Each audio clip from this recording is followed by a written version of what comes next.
Le coach de Monaco donne les raisons de l'absence de Paul Pogba lors des différents matchs amicaux avec les Monégasques. Son retour était l'un des événements de l'été en Ligue 1. Mais depuis son arrivée sur le Rocher, le champion du monde se fait désirer. Son absence lors des matchs de préparation commence à faire parler. L'attente était immense. Quand l'AS Monaco a officialisé la signature de Paul Pogba, tout le monde s'attendait à le voir rapidement sur les terrains, impatient de retrouver les sensations du jeu après sa longue suspension pour dopage. Les supporters monégasques, et plus largement les fans de football français, salivaient à l'idée de revoir la pioche. Pourtant, match après match, la même déception, son nom ne figure pas sur la feuille de match. Ni contre Coventry, ni contre Nottingham Forest. Le mystère grandit. La salle de musculation plutôt que le terrain. La raison de cette absence est en fait très simple, et elle a été confirmée par son coach, Adi Luté. Paul Pogba n'est tout simplement pas prêt physiquement. Après 18 mois sans compétition, le milieu de terrain doit suivre un programme de réathlétisation drastique. Comme le rapporte l'équipe, pendant que ses coéquipiers sont sur le terrain, lui passe son temps en salle de musculation, enchaînant les machines sous l'œil attentif du staff. Aucune date n'a été fixée pour son retour sur les terrains, même à l'entraînement individuel. C'est un travail de l'ombre, patient, qui doit lui permettre de revenir à l'automne, après 3 mois d'efforts intenses.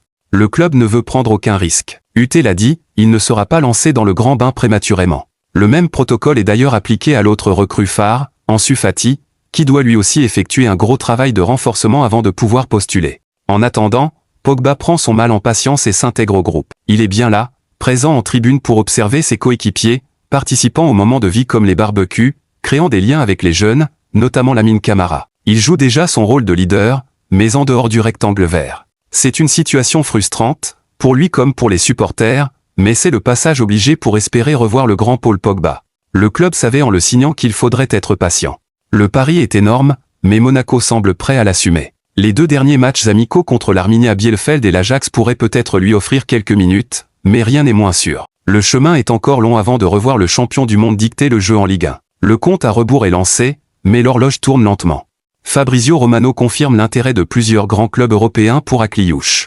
Courtisé depuis longtemps par de nombreux grands clubs européens, Magne Akliouche n'a toujours pas quitté l'AS Monaco. Malgré une situation qui s'éternise, les prétendants n'abandonnent pas et avancent leurs pions en coulisses. Si la saison 2023 à 2024 fut celle de la révélation, celle 2024 à 2025 fut une forme de confirmation. Magne Akliouche a éclos tardivement, comparé à l'avènement de certains des plus grands talents mondiaux qui font déjà rêver l'Europe avant même leur majorité. À 23 ans, il arrive toutefois déjà à un carrefour important de sa carrière. Avec 96 matchs au compteur sous les couleurs de l'AS Monaco, son club formateur, le natif de Tremblay en France pourrait bien franchir un très gros cap cet été.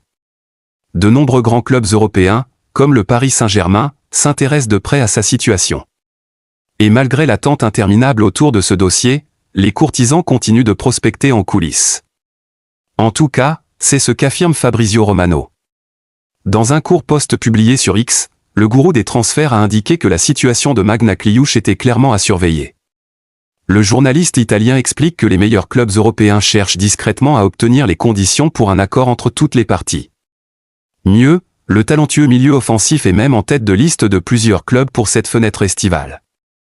Ne reste donc plus qu'un passage à l'acte. Jusqu'à présent, l'AS Monaco continue de son côté d'espérer pouvoir le conserver. Puisqu'il est encore sous contrat jusqu'en juin 2028 avec le club de la Principauté, Magne Akliouche a pour l'instant les 2 pieds bien ancrés sur le rocher. Auteur d'une saison à 7 buts et 12 passes décisives en 43 matchs toutes compétitions confondues, c'est en tout cas tout naturellement que Magne Akliouche est au cœur de nombreuses discussions sur son avenir. Mais avec les exigences particulièrement élevées de l'ASM, qui réclame 70 millions d'euros pour le laisser partir, il est tout aussi logique que le dossier traîne en longueur.